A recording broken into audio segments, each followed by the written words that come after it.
यहाँ पर अब रहने के बाद, इतने लोगों से बात करने के बाद, स्टूडेंट से पूछने के बाद, अब जो आइडिया हुआ वो ये हुआ कि आप विदाउट आइल्स भी यहाँ पर आ सकते थे, मगर वहाँ पे एक बड़ा कैच है। ठीक है, कंटेंट बनाते हम समझते नहीं वो जांचते, चाहते सुनना दिल की पर ताने ये समाज के, दुनिया निशाने पे है किस्मत देती साथ भी, हम नहीं जमाने से जमाने के हालात नहीं, हम झांकते और ताकते वो मरते हाथों हाथ भाई लास्ट मैन स्टैंडिंग। जी अस्सलाम वालेकुम, welcome to another ask Amar session. Another interesting question from one of my follower on Instagram.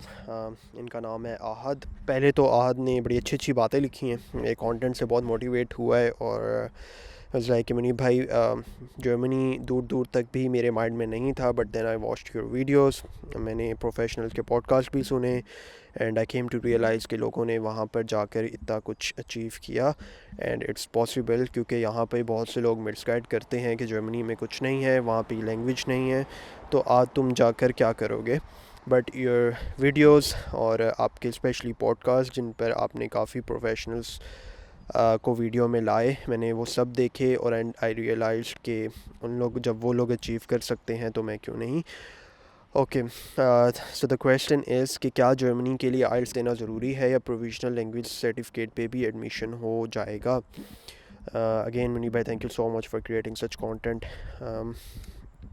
Our country need people like you. Thank you Ahad for such caring words. आइल्स का काफ़ी लोग मुझे सवाल करते हैं. आई नो कि आइल्स एक बड़ा ना वो लगता है, क्या सीन है ना, आइल्स देना पड़ेगा और एक बड़ी हर्डल सी लगती है, काफ़ी लोगों के लिए बड़ी हर्डल है भी, वो या बना लेते हैं इसे, आई डोंट नो वाई, क्योंकि आइल्स कोई रॉकेट साइंस नहीं है और आइल्स में 6.5 बैंड लेना भी कोई रॉकेट साइंस नहीं है, गिवन द फैक्ट कि आप सारी उम्र 12-13 साल या 16 साल बैचलर्स वाले जो मास्टर्स के लिए आना चाहते हैं वो इंग्लिश में पढ़ें.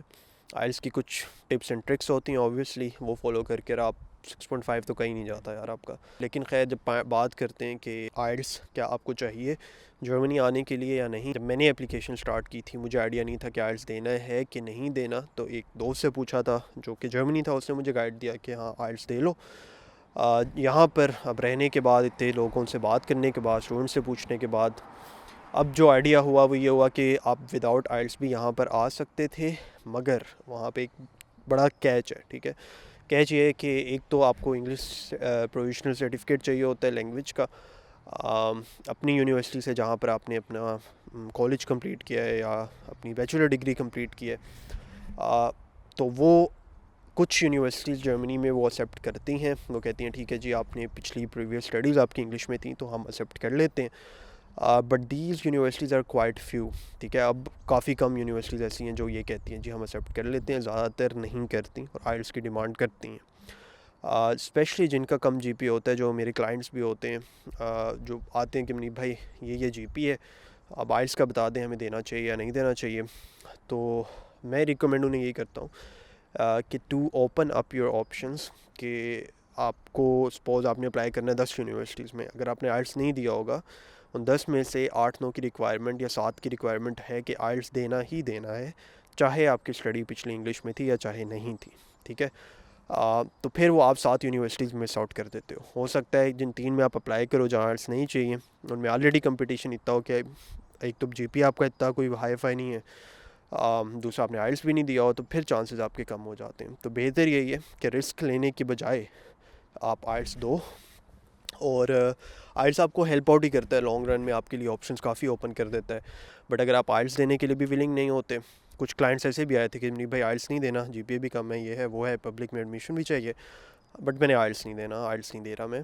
तो आई क्लियरली टोल्ड देम कि भाई मैं आपका केस नहीं ले सकता, आपने किसी और से करवाना है तो आप आराम से करवा लें, बट मैं वो प्रेफर नहीं करूँगा कि मैं केस लूँ और एट दी एंड वो केस ना कर सकूँ, बिकॉज़ फिर मेरे लिए वो एक बड़ी औखी चीज़ होती है उसे हज़म करना कि यार एक बंदा आया था और then you can't really deliver आप कुछ कह के, क्योंकि जब आप केस कोई देता है तो उसे उम्मीद हो जाती है कि यार हाँ मुनीब भाई ने पकड़ लिया तो इंशाल्लाह अब हो जाएगा. अगर टाइम है ठीक है तो आपको आइल्स दे लेना चाहिए, टारगेट करो 7 तक का, 7 नहीं आते तो मिनिमम आप 6.5 तक का टारगेट करो, ये इम्पॉर्टेंट है. ठीक है, अब बहुत सी यूनिवर्सिटीज़, मतलब बहुत से स्टूडेंट्स शायद आपको ऐसे ही मिलें कहीं नहीं जी विदाउट आइल्स भी हो जाता है. Again I am not denying the fact कि विदाउट आइल्स भी एडमिशन हो जाता है. मेरी खुद की एक वीडियो जहाँ पे मैंने बताया हो कि स्टडी इन जर्मनी विदाउट आइल्स, पर इसका ये मतलब नहीं है कि हर यूनिवर्सिटी में आइल्स नहीं चाहिए, ठीक है। Almost 70 to 80% university still demand IELTS. उसका रीज़न ये है कि ठीक है इंग्लिश में आपने पढ़ा तो है, लेकिन क्या कम्युनिकेशन स्किल्स भी उतने ही हैं आपके। कुछ यूनिवर्सिटीज़ ने मेंशन किया होता है अगर आप कनाडा, ऑस्ट्रेलिया यहाँ से नहीं हैं, यानी कि आपकी फ़र्स्ट मदर लैंग्वेज इंग्लिश नहीं है, इवन तो आपने अपनी स्टडीज़ इंग्लिश में की हुई हैं, यू विल स्टिल नीड आइल्स, ठीक है। ये आपको यूनिवर्सिटी पे जब आप सर्च आउट करेंगे तो वहाँ पे मेंशन होती हैं इस टाइप की चीज़ें। तो आई थिंक दे लें तो बेहतर है, ना दें तो like I can only tell you कि क्या अच्छा है बुरा है, देना ना देना आपकी मर्ज़ी है।